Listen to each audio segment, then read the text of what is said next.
এসো দেশ বদলাই পৃথিবী বদলাই এই স্লোগানে শরীয়তপুর জেলা প্রশাসন ও জেলা পরিষদের আয়োজনে খাল পুনরুদ্ধারের কাজ করছেন তারা। এই মুহূর্তে অবস্থান করছি শরীয়তপুর চৌরঙ্গীর মোড়ে। এই মোড়ে কিন্তু আমরা দেখতে পাচ্ছি তারা খাল পুনরুদ্ধারের কাজ চলমান রেখেছে। তাদের কিন্তু সার্বিক সহযোগিতা করে যাচ্ছে বৈষম্য বিরোধী ছাত্র আন্দোলনের সাধারণ শিক্ষার্থীরা এবং বাংলাদেশ স্কাউটের সাধারণ সদস্যরা। আমরা দেখতে পেয়েছি সকাল থেকেই কিন্তু এই কার্যক্রম উদ্বোধন করে গিয়েছেন শরীয়তপুর জেলা প্রশাসক।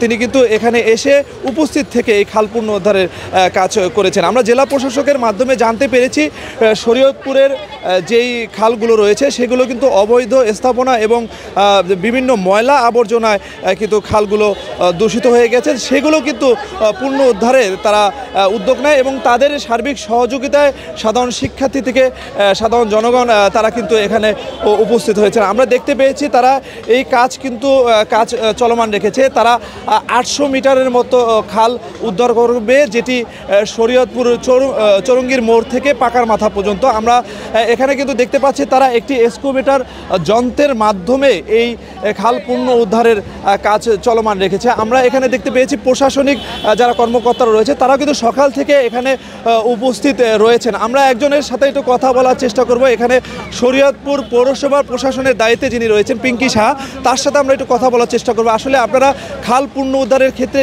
কি কি পদক্ষেপ নিয়েছেন এবং আজকে আপনারা কতখানি খাল উদ্ধার করবেন এবং এই খাল উদ্ধারের ক্ষেত্রে আপনাদের কোনো বাধার সম্মুখীন হতে হচ্ছে কিনা?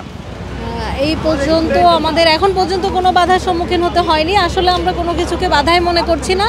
এখানে আমরা জেলা প্রশাসন, জেলা পরিষদ, পৌরসভা, আমাদের ছাত্র সমন্বয়করা একই সাথে সর্বস্তরে জনসাধারণ আমাদেরকে সহযোগিতা করছে। আমরা আশা করি আমাদের 10 দিন ব্যাপী এই যে আমাদের ম্যাসিভ অ্যাক্টিভিটি এর মাধ্যমে আমরা এই খালটিকে পুনরায় প্রবাহমান করতে পারবো।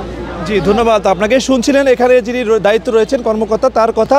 তারা 10 দিন ব্যাপী এই কার্যক্রম পরিচালনা করবে এবং তরুণদের নিয়ে নতুন বাংলাদেশ গড়বে এই প্রত্যাশাই কিন্তু রেখেছেন শরীয়তপুর জেলা প্রশাসক। এই ছিল শরীয়তপুর থেকে সর্বশেষ।